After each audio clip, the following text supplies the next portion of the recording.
Fasten your seatbelts. It's going to be a bumpy night. One of the things I do for England.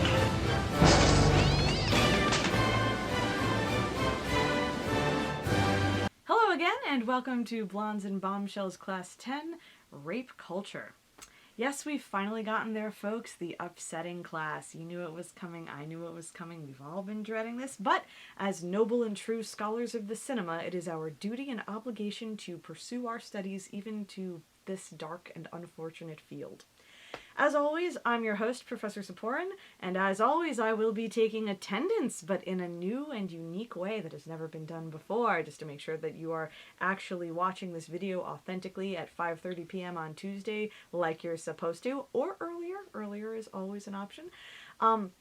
This time, in order to confirm that you are here within, say, 10 minutes of 5:30 or earlier, I want you to email me with the answer to the following question. What is your favorite cute animal? Fictional animals are allowed, also specific animals you know, like by name, or the name of an entire species, whatever you like. Personally, my favorite is the mamanga, a diminutive Japanese flying squirrel. So there will be more cute animals sprinkled throughout this relatively difficult and harrowing discussion to keep things palatable in an attempt to counterbalance the upsetting content that we will be covering in much the same vein that John Oliver used footage of that cute hamster eating tiny burritos on that one episode of Last Week Tonight.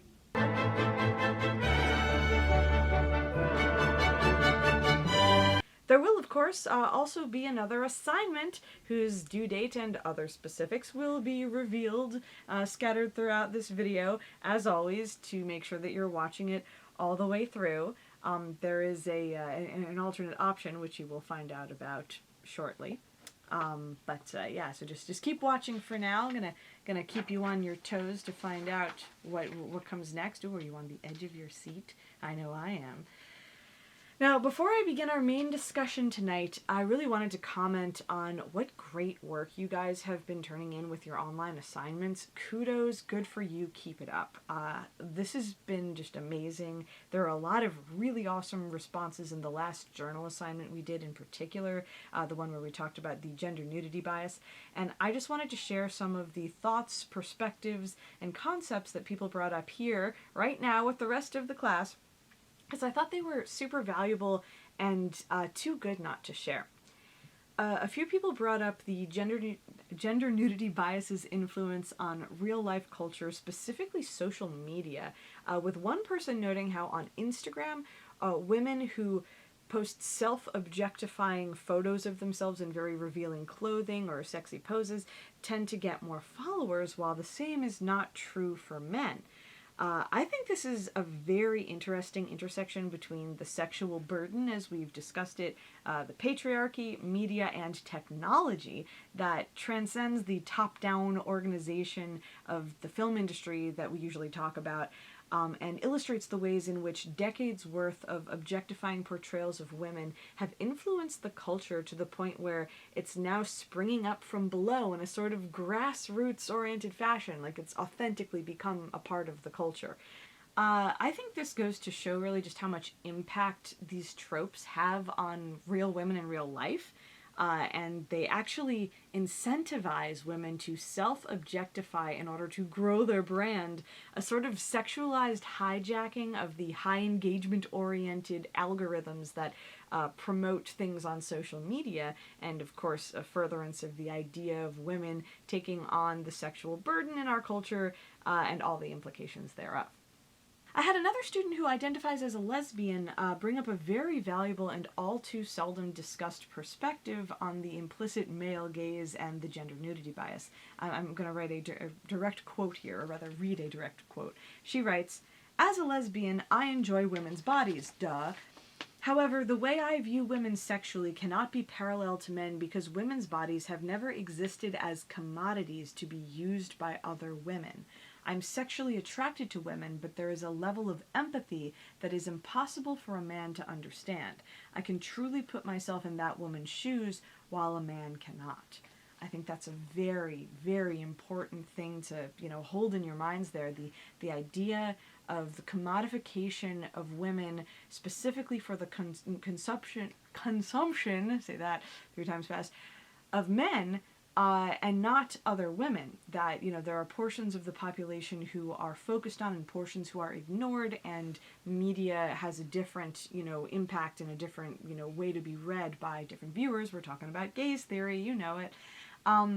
I had several students actually comment on the movie 50 Shades of Grey, and how even though it's a film meant to appeal to a majority female demographic, and even though it was directed by a woman, the film nevertheless contains an enormous gender nudity bias, with, all of the nudity being female.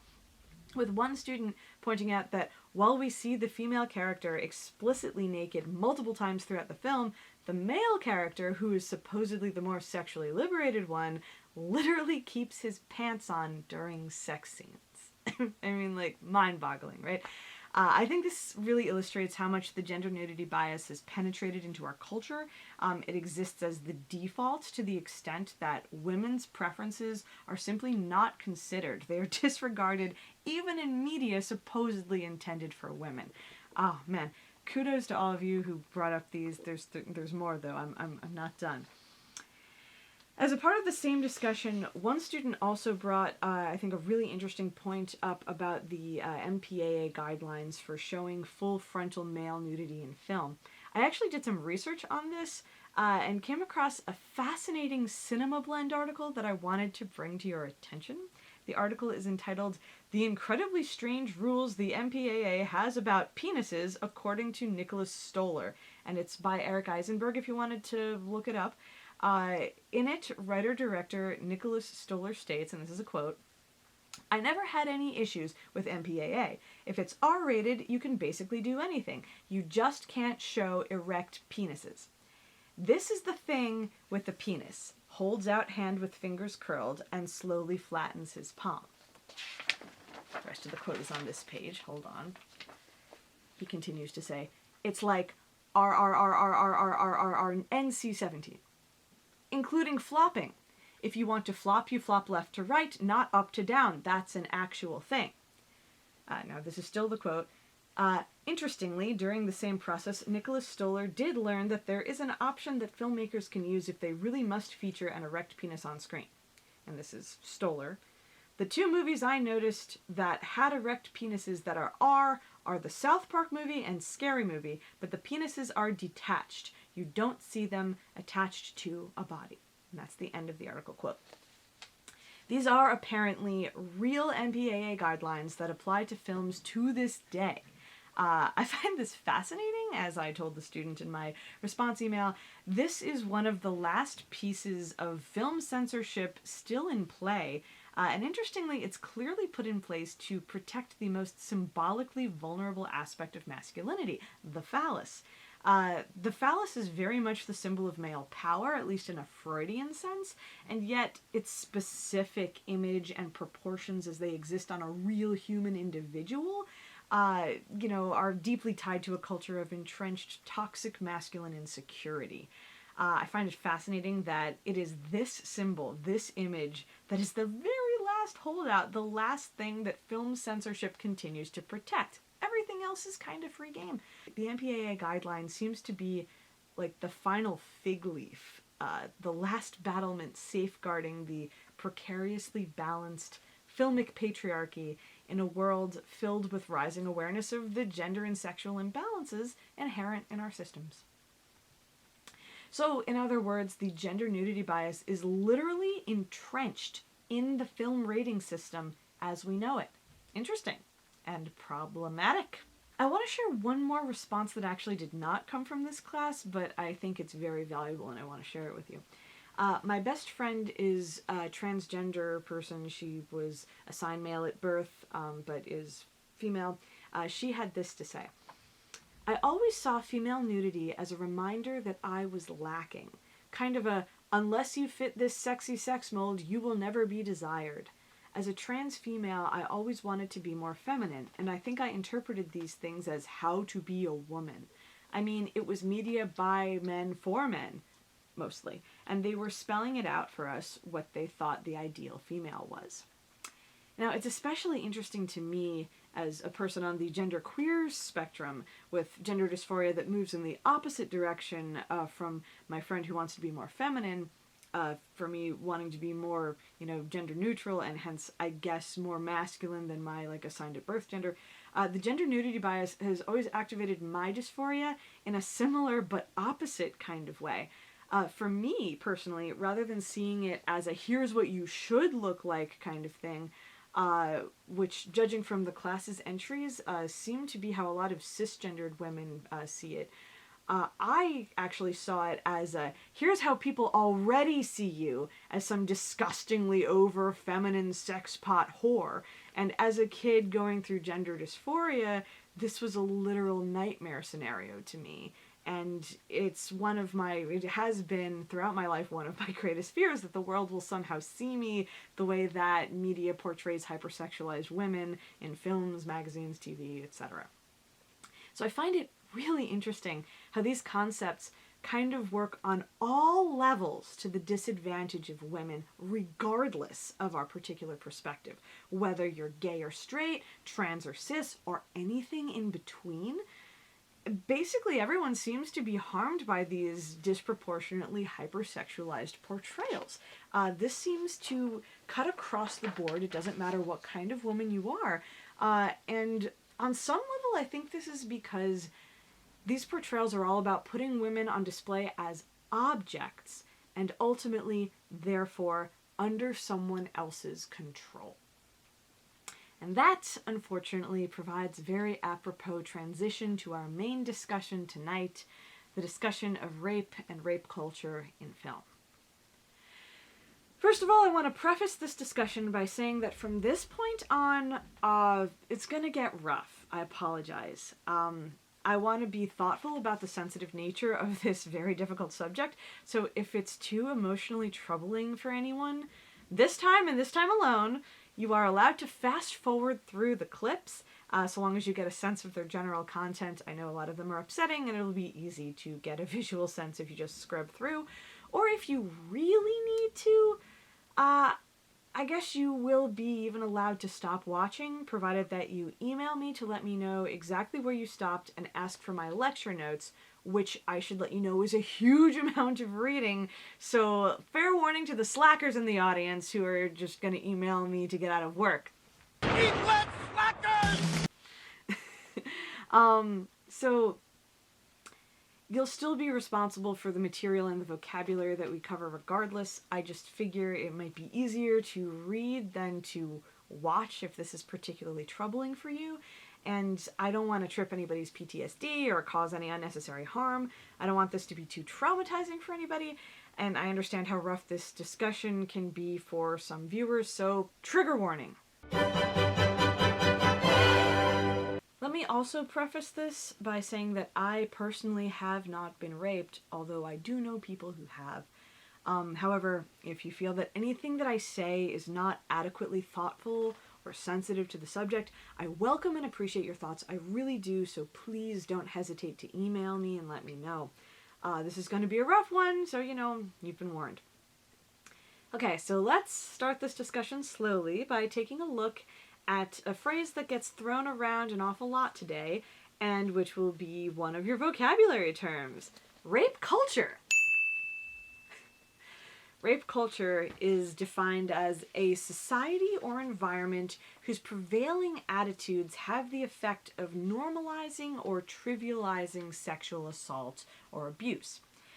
So, my first question for you that I'd like you to answer as part of your assignment in a way that will be revealed later, but the first question to hold in your mind is, number one, in your opinion, do we live in a rape culture? Now, don't answer it yet, just keep it in your mind. We're going to have you answer it after you've watched the whole video. So more information on how to submit it to follow later on. And there will be more questions, so, keep watching.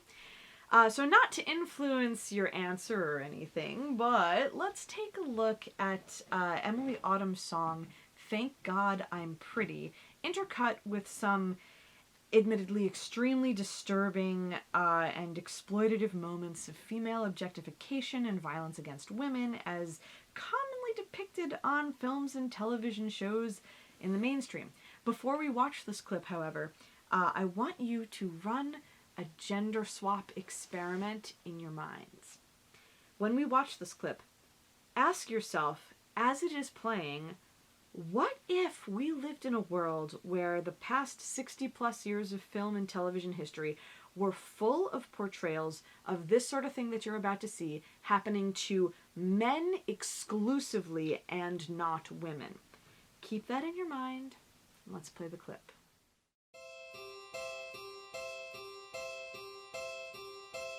Thank God I'm pretty. The occasional free drink I never asked for. The occasional admission to a seedy little bar. Invitation to a stranger's car. I'm blessed with the ability to render grown men tongue-tied, which only means that when it's dark outside, I have to run and hide. Can't look behind me. Thank God I'm pretty. Thank God I'm pretty. Every skill I ever had will be in question. Every ill that I must suffer clearly brought on by myself. Though the cops would come for someone else, I'm blessed. I'm truly privileged to look this good without clothes on, which only means that when I sing, you're jerking off, and when I'm gone, you won't remember. Thank God I'm pretty. Thank you, God. Oh, Lord. Thank you, God. And when the gaggle of faces appears around me, it's lucky I hate to be taken seriously. I think my ego would fall right through the cracks in the floor if I couldn't count on men to slap my ass anymore. I know my destiny is such that I must talking and curl, so everybody thinks that I'm a fucking suicide girl.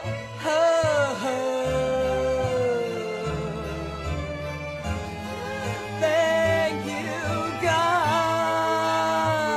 for the occasional champagne I never asked for. The occasional admission to a seedy little bar. Invitation to a stranger's car. I'm blessed with the ability to render grown men tongue-tied, which only means that when it's dark outside, I have to run and hide. Can't look behind me. Thank God I'm pretty. Thank God. Thank God. Thank you, thank you, thank you, thank you, thank you, God.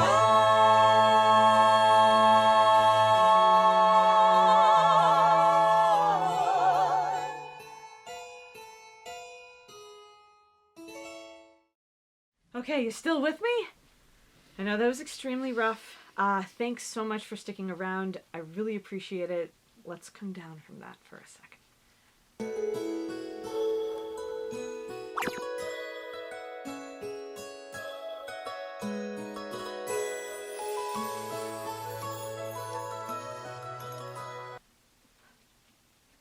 Okay, so think about the thought experiment that I asked you to engage in.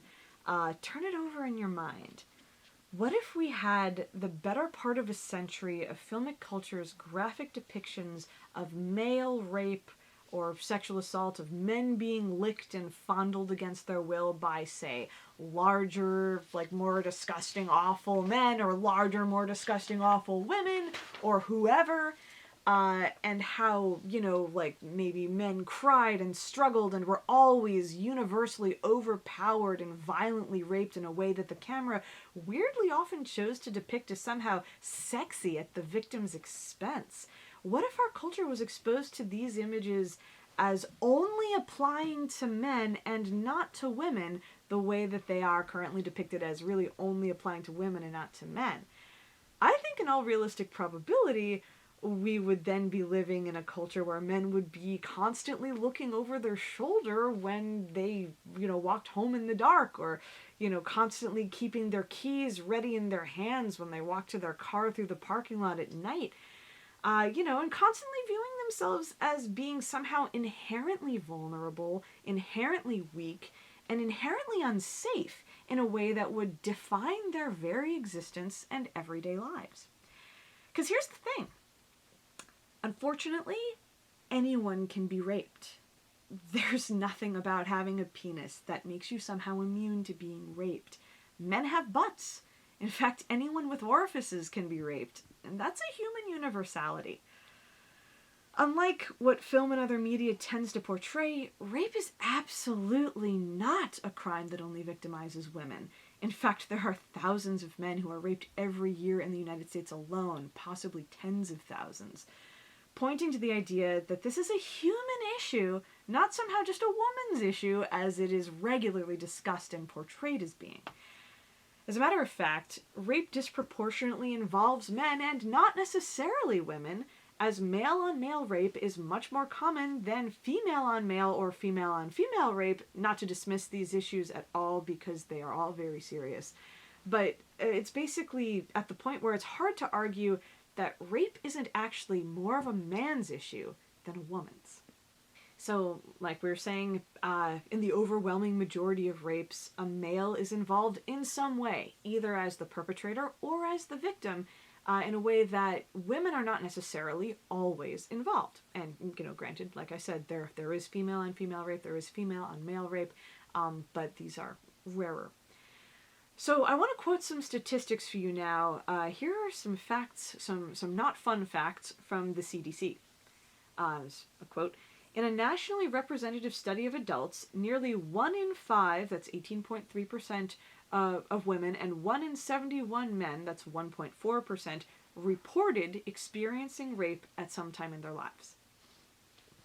Now note that word there, reported. From the reading you did for this week, that was about depictions of male rape in film, and in our larger culture, you've probably picked up on the fact that men in this culture are deeply incentivized against reporting rape when it happens to them. And not only that, but that the institutions that some male rape victims may turn to wish to report what happened to them are likely to dismiss them, sometimes even to laugh at them, to ridicule them in a way that would really not likely, happen to a woman. At least I hope not. And this is a real problem. This is a real issue. So, hello. Are you coming to lighten the discussion? Hi, thank you.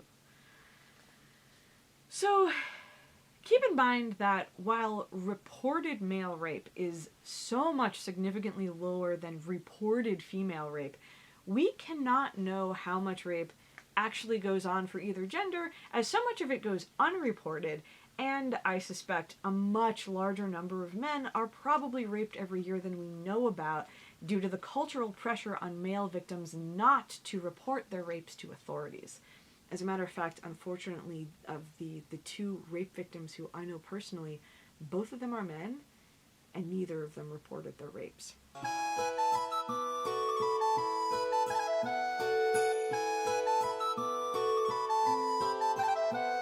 So, another CDC statistic that I would like to bring up to you is this one.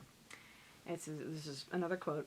Approximately 1 in 20 women and men, emphasis mine, that's 5.6% for women and 5.3% for men, experienced sexual violence other than rape, such as being made to penetrate someone else, sexual coercion, unwanted sexual contact, or non-contact unwanted sexual experiences in the 12 months prior to this survey.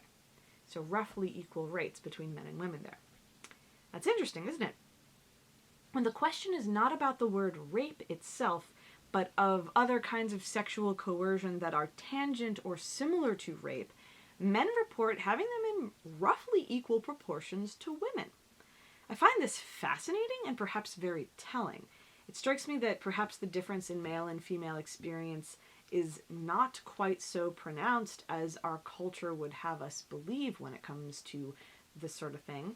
And perhaps there's something about the word rape that discourages male survey participants from discussing their experiences in a way that rape-like but non-rape issues do not. Now, this is all speculation. It may well be that women are raped much more than men in reality. Absolutely sure. But we don't know for sure, as what I'm trying to point out to you here is that our statistics about rape are inherently unreliable, considering the pressure that our patriarchal culture puts on men not to report rape when it happens to them. Another really interesting thing I notice about the rape statistics that I've researched for this discussion is that they all, almost universally, do not count the rape that goes on in prisons. This, to me, is extremely odd and telling. Deliberately omitting prison rapes when gathering the statistics, of rape in America is the equivalent, in my mind, of gathering statistics on the number of animal deaths without factoring in slaughter from the farming industry. Like, this is a really significant piece of the picture, a place where the thing you're counting is literally institutionalized, and you just don't include statistics on it in your overview? Why? Frankly, I think the answer is simple and self-explanatory. The fundamental flaw of a patriarchy, or a matriarchy if you want for that matter, is to hold one gender above the other, to define one gender's power in terms of its alleged superiority to the other. When we do this, we create all kinds of nonsensical myths to reinforce this lie, and because in reality, all humans are equals, and we are literally evolved to be treated as such. So, one such myth within the patriarchy is the myth that men are unable to be raped. Even a cursory glance at the very notion reveals it to be blatantly and obviously false. Just, you don't even need to explain why, you know it. Another myth is that men always want sex. This myth is particularly harmful to both men and women, as it disallows the possibility for a man to refuse or withdraw consent, and results in an unfortunate number of unintentional rapes by sex partners who don't believe that a man's no can really mean no. Another way that this myth is harmful is that it puts the burden on women, of course, to police themselves and their appearance rather than on men to behave like normal human beings. In fact, I had one student make a very solid point in the research paper that femme fatales in film noirs are often blamed for leading the male character astray, whereas it's actually the man's choice to follow her lead into, a life of crime.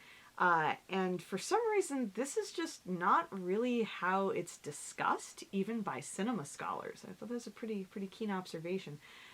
In short, basically pretending that men have no agency in order to put the burden of rape onto female victims while simultaneously denying the existence of male rape victims and the possibility of male rape itself is, to engage in an extremely toxic fantasy that's intended to absolve men of blame for raping women and to preserve the patriarchal myth of male invulnerability to rape.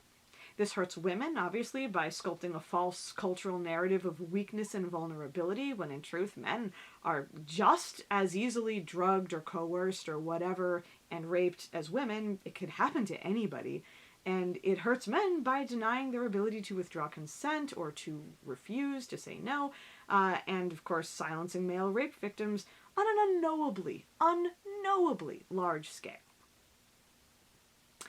The idea that men just can't resist attractive women is ingrained into our culture to the point where a common defense in rape trials actually involves male defendants describing how tempted they were to commit the rape.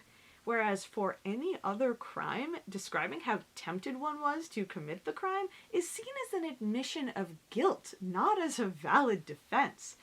Like seriously, can you imagine, say, defending yourself for a bank robbery by saying, oh, the thought of all that money just sitting in the bank was too tempting for me to resist? And can you imagine that not only being considered a valid reason, but also having, say, like the judge or the lawyers and the culture around you being like, oh yeah, that's a lot of money, wink, I would have done the same thing, I would have robbed that bank too. It's like, no, like that's a crime, and so is rape.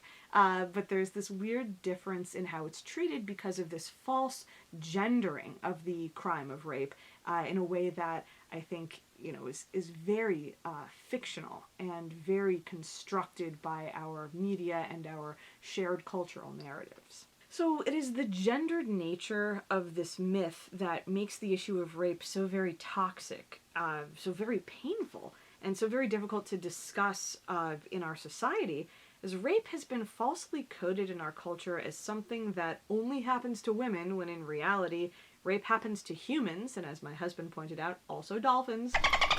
It's a human issue.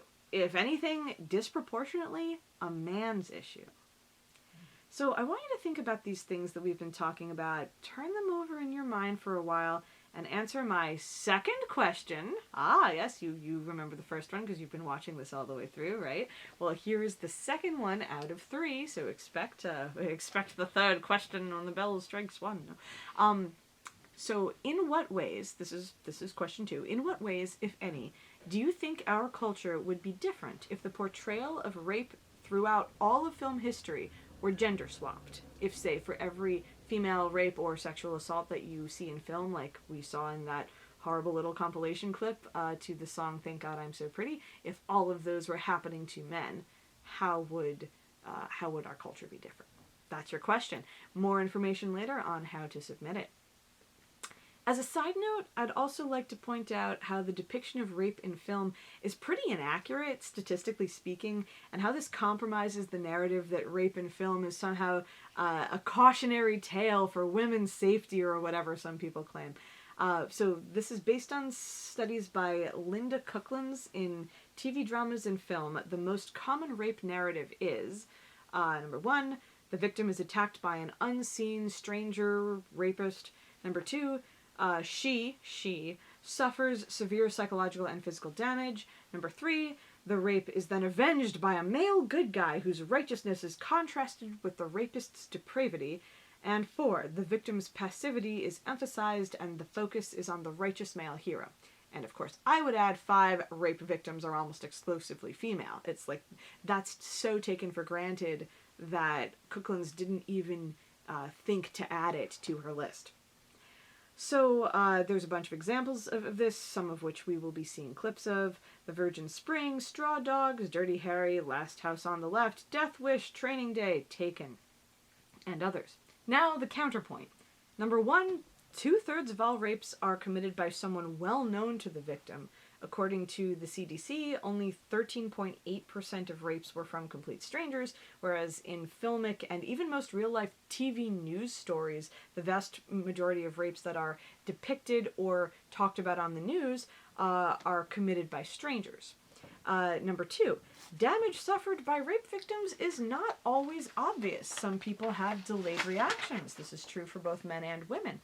And thanks to media myths about rape, victims often run the risk of not being believed if they don't immediately appear traumatized.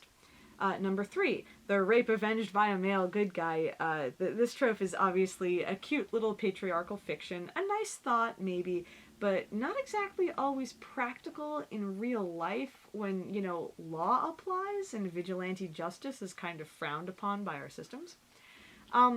Number 4, victims are not always passive and may fight back against their attackers or, of course, pursue legal action against them after the fact, as is thankfully often done in reality, though perhaps not often enough. And 5, my number 5, obviously, as we've discussed, a significant number of rape victims are men. Now, before we dive into what's next on our agenda, 1970s filmic portrayals of rape, because that's going to be the big issue of this class, let's backtrack a little bit. Before we move out of the decade of the 1960s, let's get our feet wet with a discussion of The Group, a film from 1966. So The Group is a women's picture, as we've discussed before, and like many other women's pictures, it has, as the title suggests, a group protagonist. It centers around a group of female friends and their lives after college. Somewhat similar to The Best of Everything, however, The Group paints a pretty dismal picture of what kinds of life expectations an adult woman can have after college in 1966. Now, keep in mind, as we watch this clip, that it is from the same era, within a couple years, of, Lieutenant Uhura from Star Trek, Batgirl and Catwoman on Batman, I Dream of Jeannie and Bewitched, all these fun, feministic, happy little images and portrayals that we've seen on television, just to reinforce and solidify in your minds the drastic difference in female portrayals between television and theatrical film at this time. Let's take a look at The Group.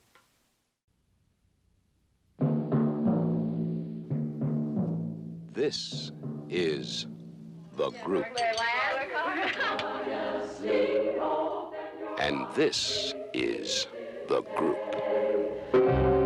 You fooled the group. You even surprised yourself, didn't you? But not Dick Brown. Dottie. Played by me, Joan Hackett. Shall we discuss modern architecture? It's like talking about current events. Or anything at the dentist to delay the drill.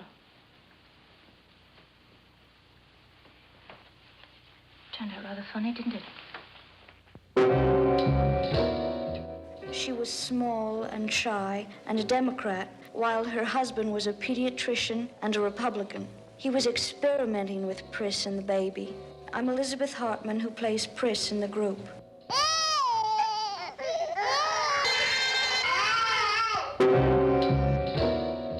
Because I couldn't talk about myself and men, the girls assumed there was nothing in my life to confide. I was poor Polly. My name is Shirley Knight. It's bliss with you, Gus. How would you know without a point of comparison?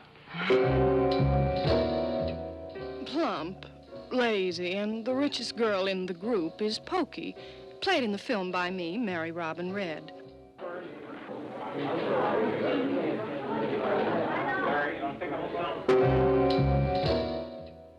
To Libby, Pokey's a bit of a cow.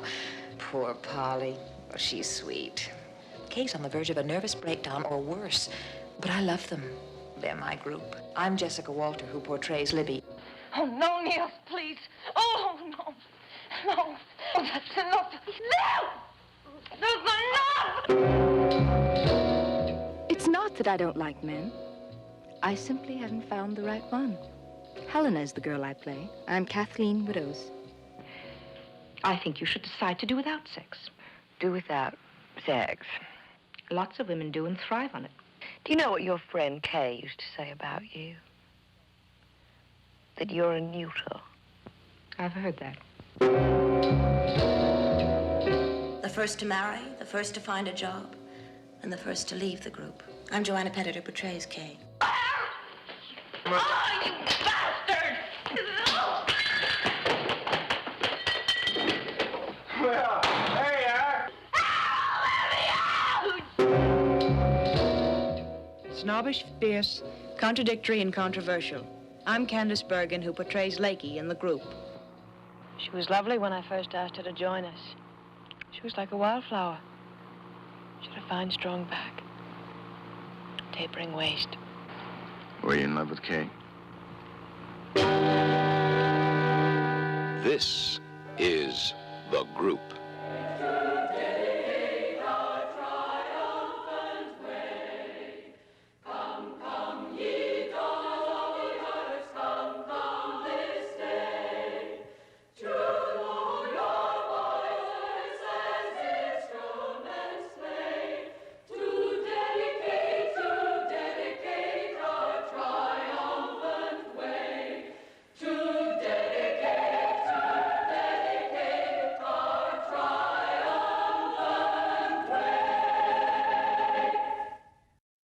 again, this is supposedly a woman's picture. Supposedly, this is meant to be enjoyable somehow for women to watch.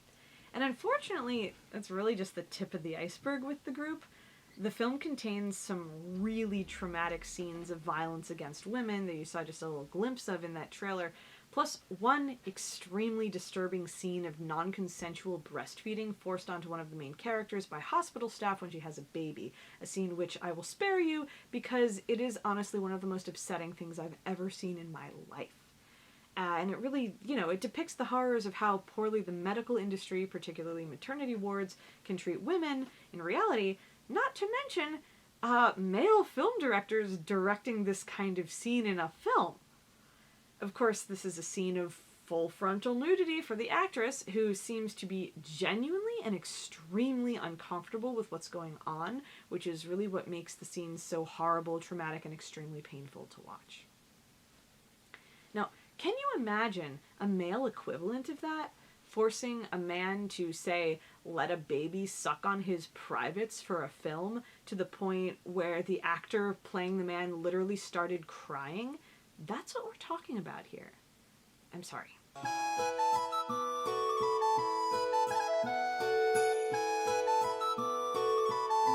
This, unfortunately, seems to happen in a lot of 1960s films. At least a lot more than it should. As the much-praised 1969 film The Wild Bunch, directed by the highly acclaimed director Sam Peckinpah, that film also involves some scenes where male actors were literally directed to grope female extras without their prior knowledge or consent.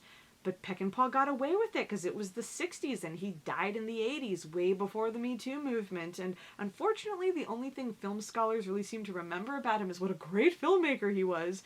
And, not how he intentionally directed his actors to sexually assault women on set. I find that very strange and very telling and very complicated. Very weird that that's not a bigger part of the discussion on Sam Peckinpah. The 1960s is also, of course, the decade of the birds, in which, as we discussed before, Alfred Hitchcock had PAs throw live birds at Tippi Hedren's face without her prior knowledge or consent, allegedly as retaliation for her refusing his sexual advances, as we had talked about before.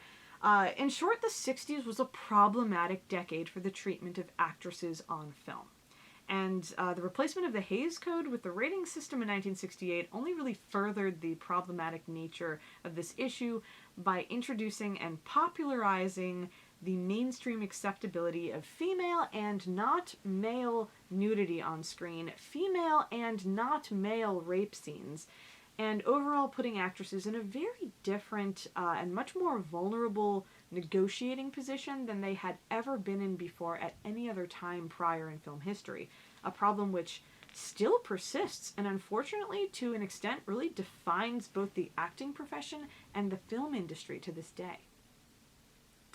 I just want to take a moment to comment on this unfortunate reality that female film and now even television actresses are very often asked to do scenes of full frontal nudity, while outside of pornography, male actors simply are not.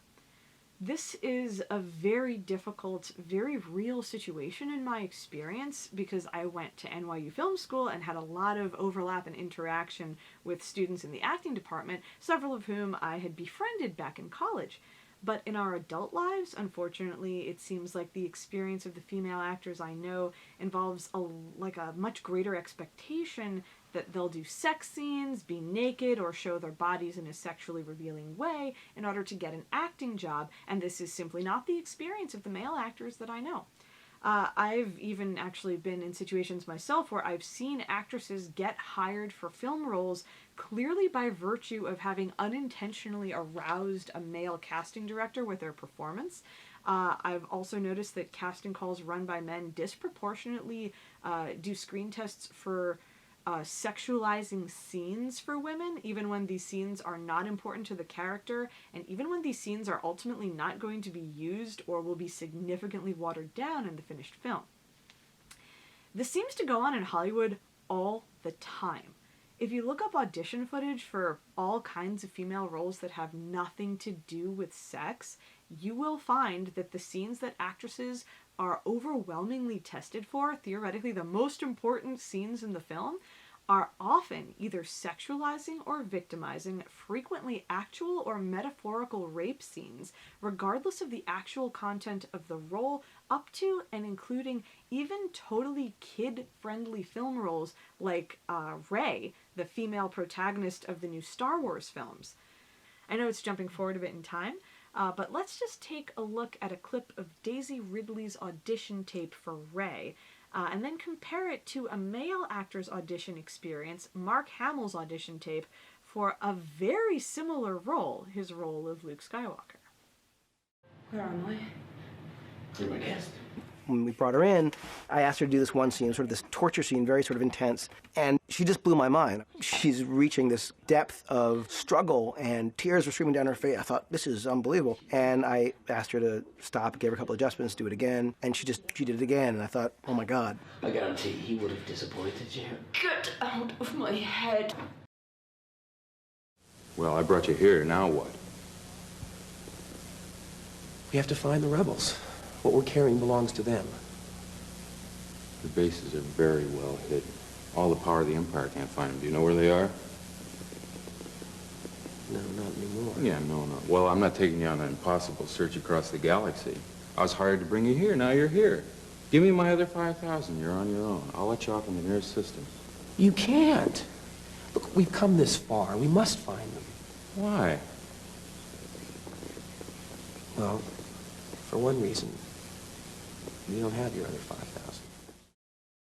So as you can see, quite the difference there. The male actor is given a pretty neutral scene to read for, whereas the female actor is given a scene that is literally a psychological torture/rape metaphor involving someone physically touching her face and her, as an actor, needing to put herself in a place where she has to literally cry over the unwanted contact as part of her performance. And, of course, the scene coming off as way more victimizing and uncomfortable than was remotely necessary or used at all in the finished film.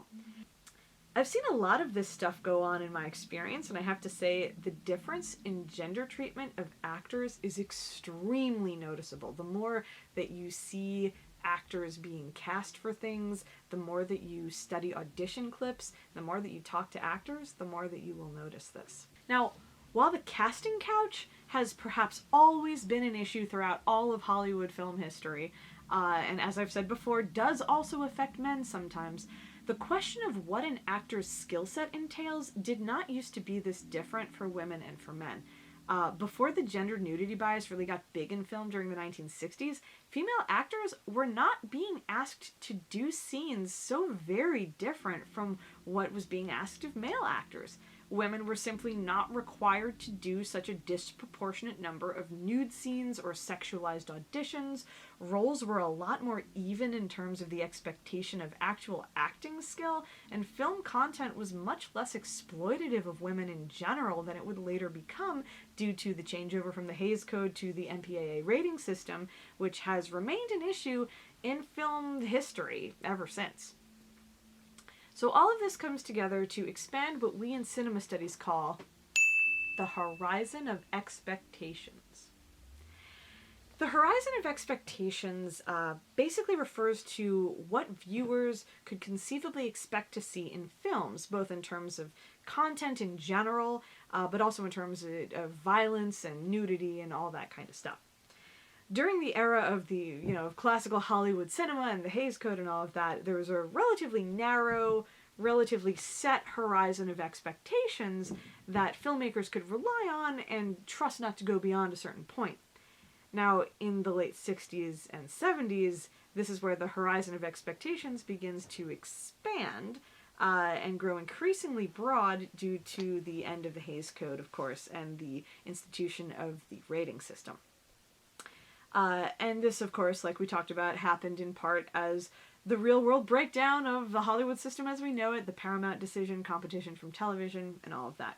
In an ever-increasing effort to get butts into seats after the Paramount decision and the rise of competition from television, smaller studios, and at this point even larger ones, were ever pushing the envelope throughout the late 60s and 70s in terms of prurient, edgy, violent, and sexually explicit content, always stopping just short of showing erect penises, of course, because, you know, patriarchy, so as to lure film audiences, you know, presumably, you know, male film audiences, into theaters by ever expanding the horizon of expectations into what it would eventually become today.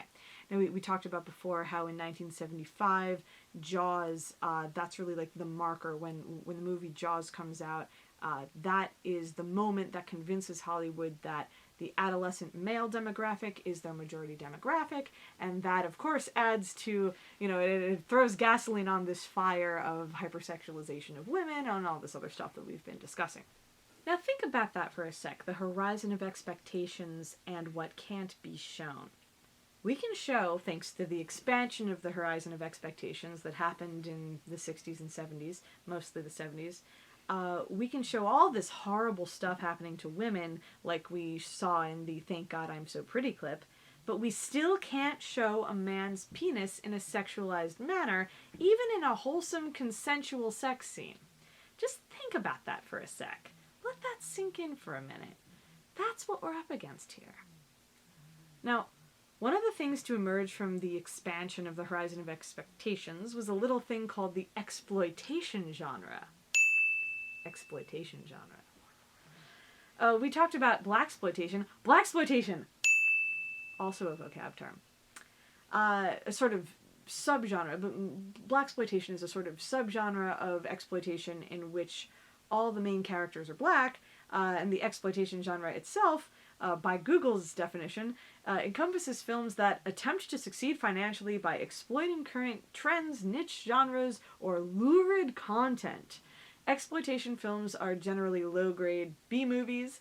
They sometimes attract critical attention and cult followings. And I would say sometimes they're just bad. Now, a very popular and very controversial exploitation genre, or subgenre, that arose in the 70s is the rape revenge film.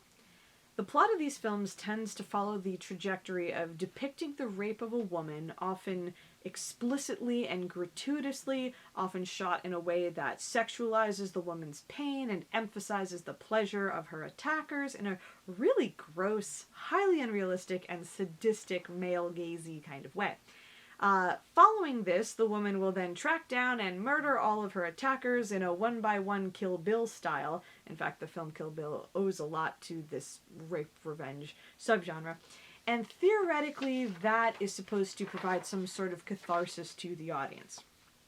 Let's take a look at the trailer of the 1978 rape revenge film, I Spit on Your Grave. Take off your clothes. I don't like women giving me orders. I spit on your grave. What you are about to see did happen.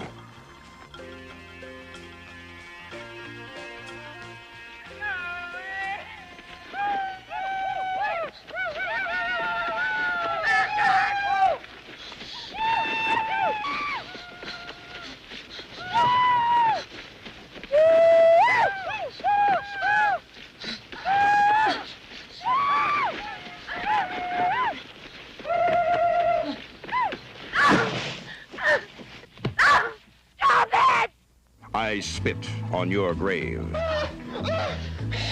This woman will soon cut, chop, break, and burn 5 men beyond recognition. And there isn't a jury in this country that will convict her.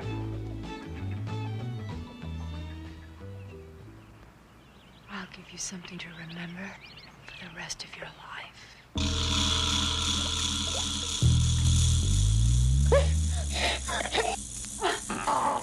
I spit on your grave.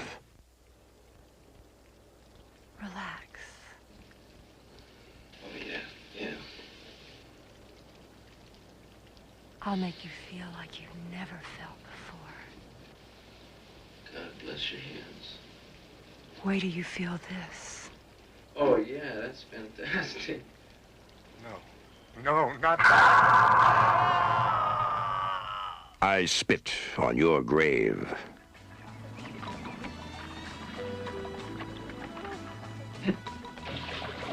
Scared to death. What do you want? It's you I want.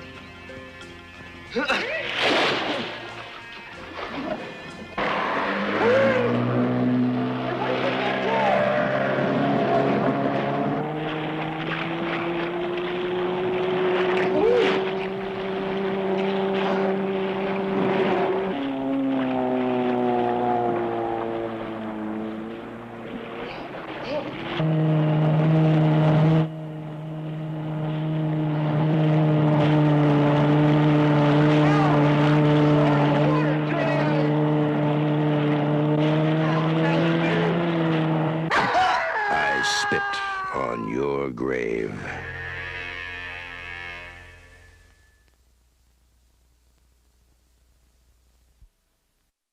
This quote is from Wikipedia.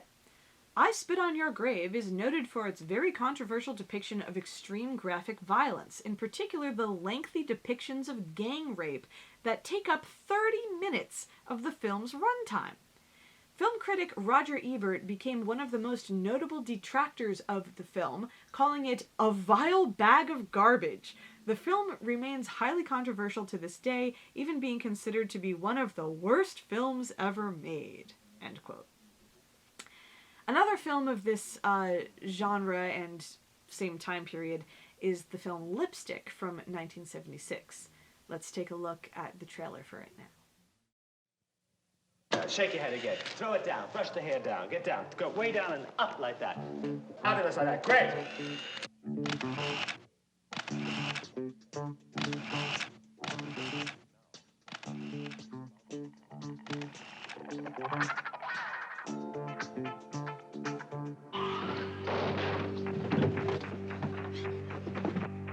This is the man that raped you.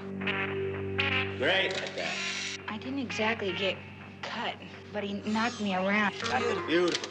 He forced me down and made me sew their lipstick up. Why should Chris McCormick risk all the good luck she's had just Because it happened to her! You like it, Chrissy? I hate him and I want him to die in jail! I want them to do it to him in jail! Smile, Christy. If you plan to go ahead with this, you better be prepared to be abused again in court. And you expect this jury to believe that he had to brutalize? Objection! And did you not, in fact, reach a sexual climax? No! Bend down and smile. Did you pose in this manner because you knew that Gordon Stewart was present? No. Dance for me. I'm supposed to look like what every woman wants to look like. That's it. And I'd want to make love to her. But love, in an affectionate way, not... Please don't hurt me. Come on. Hold still. When you looked through that door, was she struggling? She was tied up. Like a gypsy. There are people who derive pleasure by being physically restrained. Not my sister. The agency wants to cool it for a while. We start again. Fresh at the beginning of the year. But rape is an act of violence, I know. But she wanted this violence, and... Can't you do something? Look, I know a man of more character would have just... Where's the rape in this? Beautiful like that. Have you reached a verdict? We have, Your Honor. We, the jury, find the defendant.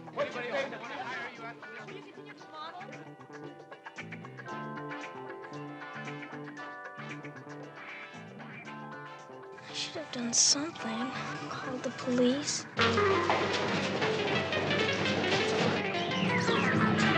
Who did this to you? Go on.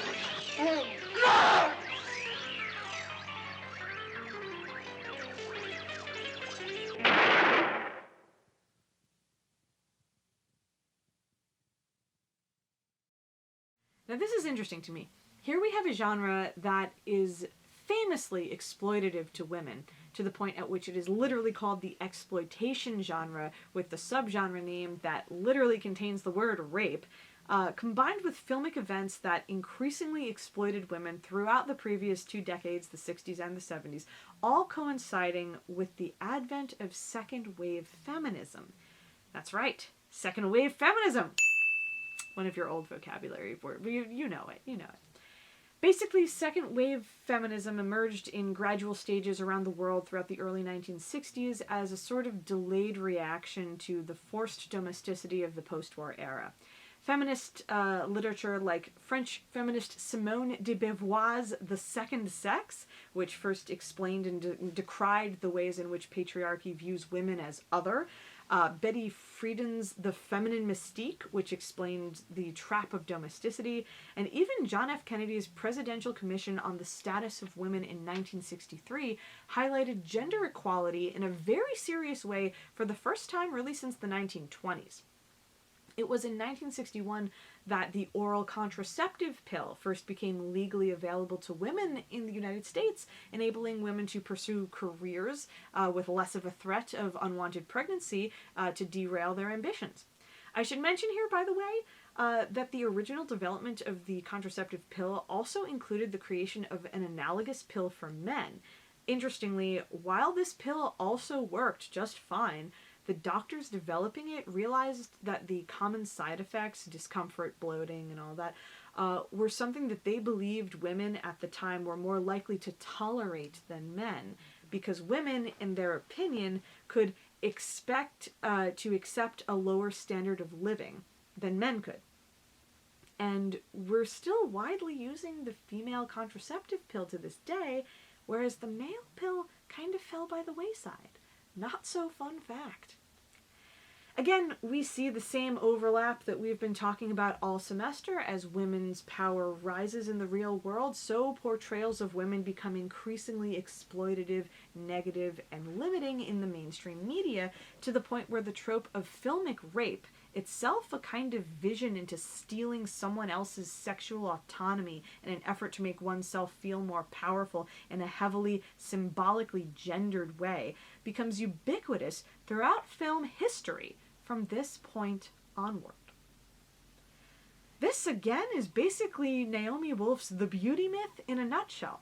The inverse relationship between real-life female public and political power and the ways in which women are depicted and portrayed by men in media. It's kind of obvious as to why. Men in positions of power within a patriarchal culture have a vested interest in preserving the status quo because in it they are haves and not have-nots. And, you know, unfortunately, an easy way to reaffirm the position of, you know, men in a patriarchy and quell male anxiety over women's rising power in the public and political spheres is to depict them in increasingly subjugated and limiting ways. The depiction of rape in mass-consumed media is a particularly powerful psychic device for obvious reasons toward limiting perceived female power in a mass audience and increasing perceived male power on a massive cultural scale. Now let's take a look at another film in the rape revenge genre that goes even a step further, 1974's Death Wish. Enjoy a typical afternoon in New York City. Who is it? Groceries, man.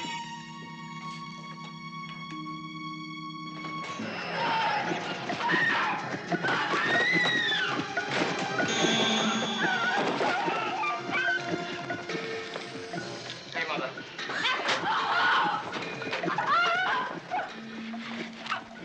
My name is Paul Kersey. How's my wife? I'm sorry. She died a few minutes ago, Mr. Kersey. Any chance of catching these men?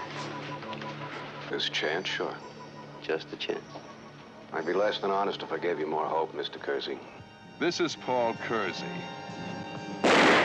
This is the story of a man who decided to clean up the most violent town in the world. I said turn around. Give me the money. He begins where all the super cops leave off. Mugging has gone down by how much, sir? $9.50 a week to $4.70, he reported last week. You understand not too many people know that.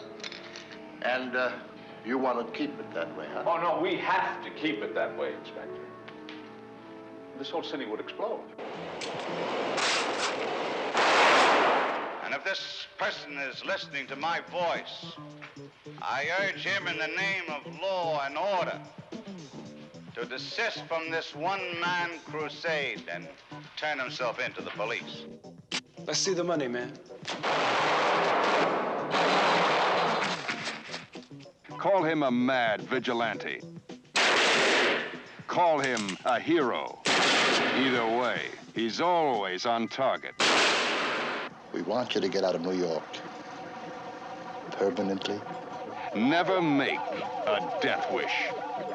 Because a death wish always comes true. And you get to love it.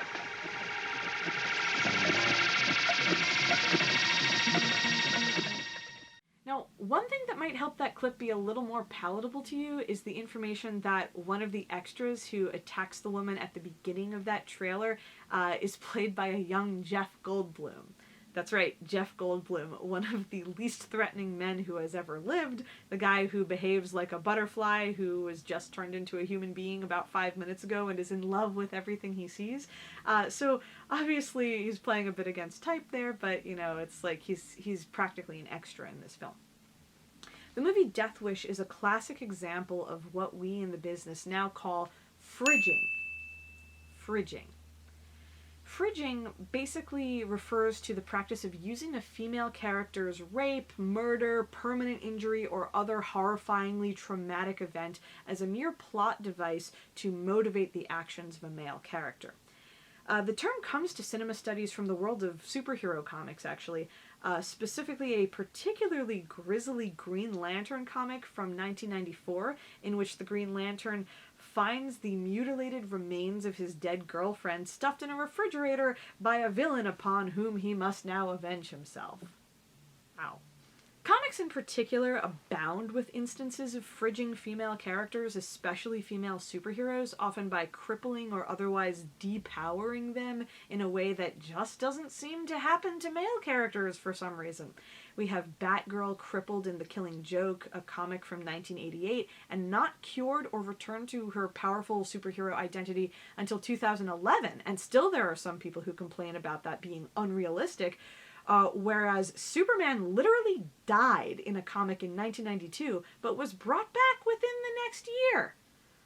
The world of comics is, of course, male-dominated, like the film industry, and was much more so in the past even than it is now. So I think we can make some fairly educated guesses as to the reasons for this pretty uneven treatment of gender in comics.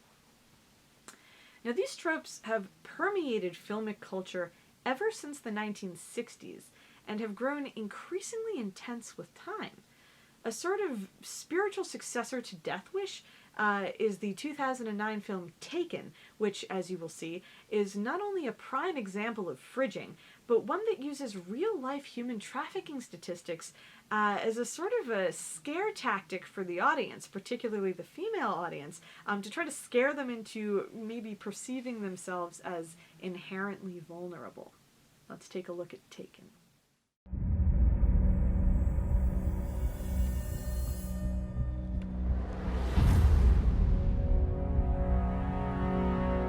I don't think a 17-year-old should be traveling alone.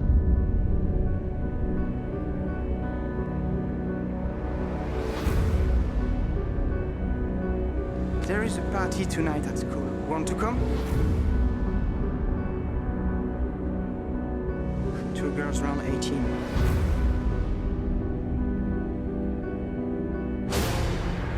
There's someone here. Oh my God, they got Amanda. They're coming. I can hear them. I will kill you. Good luck. Sam, it's me. I'm gonna download something. I need it analyzed. She's been taken. They're speaking Albanian. The specialty of the groups coming out of this area is trafficking in women. You have a 96-hour window from the time she was grabbed. What? You're never finding her. I have to find her. But my daughter disappeared in Paris yesterday. First, we should find a spotter. Where are they? I found him. He's dead. Cannot just run around tearing down Paris. I will tear down the Eiffel Tower if I have to. No! Where is she? As usual, we save the best for last. Bidding will begin at 100,000. I have 150, 200, 3, 4, sold.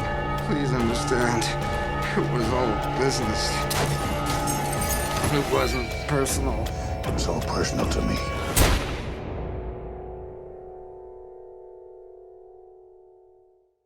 Now, the thing I want to point to here is the influence filmic portrayals have on gender culture in real life.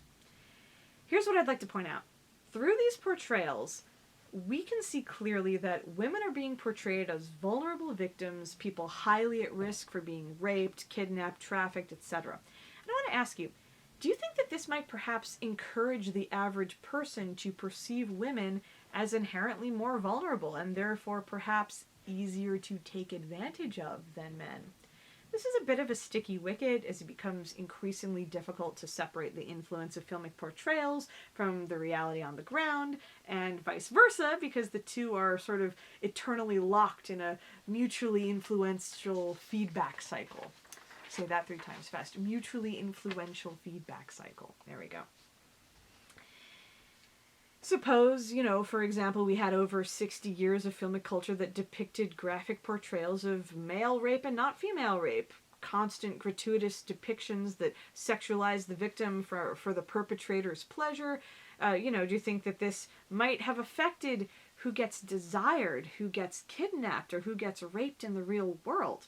It's, of course, impossible to know, as it's an imaginary situation, but for that matter, so are all films. They're all imaginary situations. And it's something worth thinking about, and maybe worth questioning what effect these portrayals have on people in the real world. Does this perhaps make it a little bit more dangerous for women to show not only women but also men how easy it is to take advantage of women without also showing how easy it might be to take advantage of men? Now, there's one more film that deals with fridging in an interesting way that I want to show you. By gender swapping the character who is motivated by the other character's death. I'm not sure if this completely solves the problems that are inherent in fridging or not, but for the sake of argument, let's take a look at the 1996 film An Eye for an Eye. Do I look like a fairy princess, Mama? Oh, yes, you do. You look just like a fairy princess. An average family. You look great. Thank you. A special day. Hello? Listen, I hate to tell you this, I'm gonna be late. I'm stuck in some horrific traffic jam. Did you pick up the balloons? Got the balloons. Hang on a sec, someone's at the door. Julie? Can I help you? Julie? What's happening? Julia! Can you phone the police for me, please? Please! Help me! A random crime. I won't hang up the phone! I'll stay on with you! Help me! We're holding him for 48 hours. Then I'm gonna have to let him go. Why? I've got 0, that's why. Sorry. The man who murdered my daughter is free. What's the point of watching that? Do you believe in the death penalty? When justice fails. I followed Robert Dube yesterday. I found out where he lives. He never even knew I was there. Where will you turn? Justice. I need you to help me. Desperately wanting someone dead and actually killing them. That's 2 different things. Do you think you're capable of going through with this? Robert Dube is a free man. Yes, he's a free man and he's gonna do it again! You're completely useless! Paramount Pictures presents Sally Field. I can't let him go. Kiefer Sutherland. Hey, you're pretty. Ed Harris. What the hell are you doing, Karen? I can't rest. I'll never ever rest again until he pays for what he did to her. I don't even remember what she looked like. In a John Schlesinger film. You'll spend the rest of your life in prison. You can't catch him! You can't punish him! You can't protect anyone else! Stay out of my neighborhood, and I'll stay out of yours.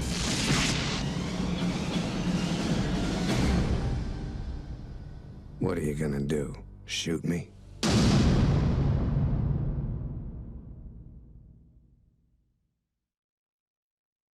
So maybe it makes the trope of fridging a little less sexist when we gender swap the main character. This is not to say that fridging isn't still a highly problematic storytelling trope for a lot of other reasons, but just to illustrate how female agency can help sort of counterbalance female victimhood within the same narrative. It does, I think, help a little bit. Still, the depiction of rape and sexual violence in film has become fused to a very unfortunate extent with the very concept of serious roles for actresses. Here's a quote from a playlist article by Lena Wilson entitled "The Long Problematic History of Rape Scenes in Film." This is the quote. "Rape scenes have been haunting cinema and its workers for quite some time.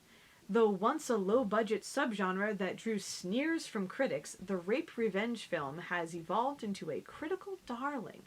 Isabella Huppert garnered an Oscar nomination for her portrayal of survivor-turned avenger Ellie in the eponymous 2016 film. Rooney Mara burst onto the acting scene when she earned a Best Actress nomination for portraying Lisbeth Salander in The Girl with the Dragon Tattoo. The role included a graphic rape scene, as well as Lisbeth's calculated vengeance on her attacker. Half of 2016's 8 Best Picture nominees depicted, alluded to, or dealt heavily with rape." That's the end of the quote. As you can see, the scale of this portrayal has become problematic. At this point, depictions of female rape victims in media are absolutely disproportionate, even to the admittedly rather high number of female rape victims in reality. That's a lot. Now, this is not in any way to diminish the power of the stories and experience of female rape survivors. Of course, that's very important.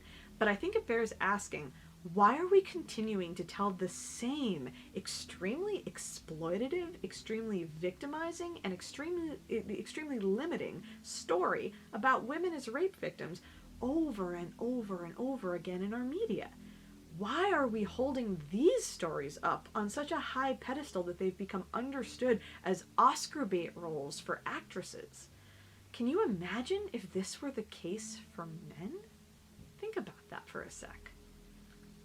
Speaking of which, let's talk, finally, about the filmic rape of men.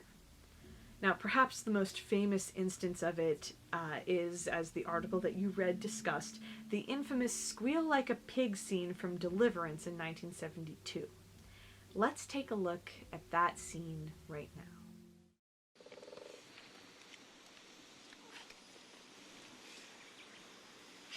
Now let's you just drop them pants.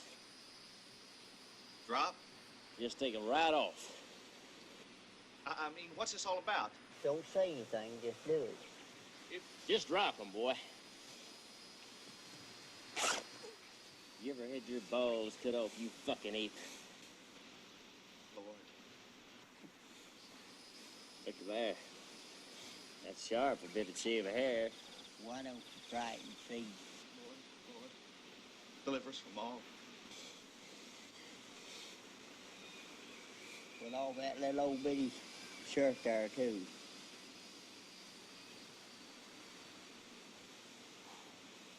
Did he bleed? He bled. Them panties. Take them off.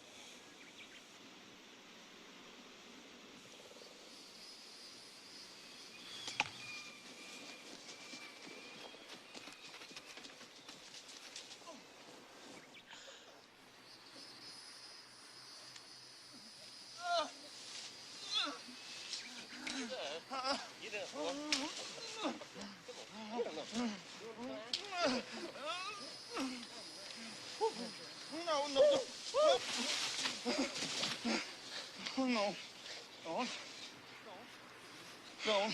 Hey, boy. No. You look just like a hog. No, don't. You look just like a hog. Don't. Come here, Piggy. No. Come here, Piggy, Piggy, No. Piggy. Come on. Come on, Piggy. Come on, Piggy. Come on, Piggy. Give me a ride. Want a ride? Hey, boy, get up and give me a ride.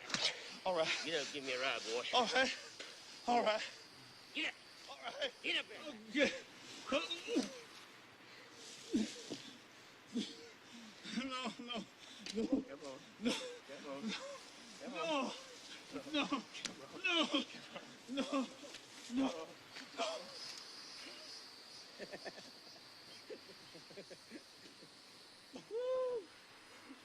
Look like we got us a sow here instead of a boar.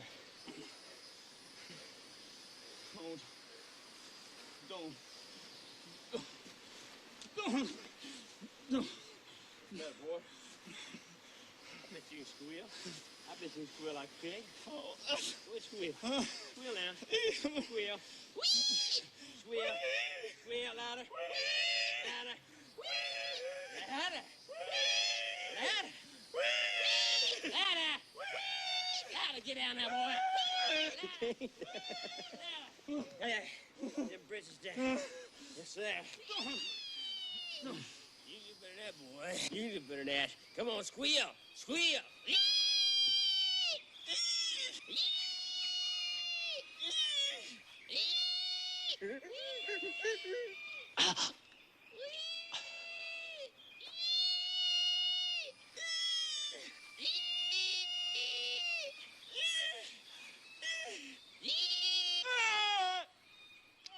Now, let's talk about this for a minute. It stands out a lot, doesn't it, in comparison to the barrage of upsetting female sexual assault clips that we saw at the beginning of this lecture with the lyrics to Thank God I'm So Pretty. So the third question I want to ask you for your assignment is question 3. In what ways does the portrayal of male rape differ from the portrayal of female rape that we have seen in earlier clips throughout this whole video class? Specifically, speaking of the two, which rape scenes seem to be intended to arouse the viewer? Which ones do not? Whose gaze is the deliverance clip likely intended for, and what is it supposed to make them feel? Whose gaze are the other clips meant for, and what is it supposed to make them feel? And finally, how do you feel about all of this? Well, congratulations, class. You made it through the worst, most difficult, least fun, most upsetting, but I hope still eye-opening and educational lesson that we have to offer for you this semester. Whew, give yourself a pat on the back and a round of applause. You have my gratitude. Now, next week we will be back to our usual regular scheduled programming of non-traumatic viewing, so please stay tuned and please don't drop this class because of this one upsetting episode. Every TV series is bound to have a bad episode every now and then, so if this is our bad one, so be it. He's ready to make the jump.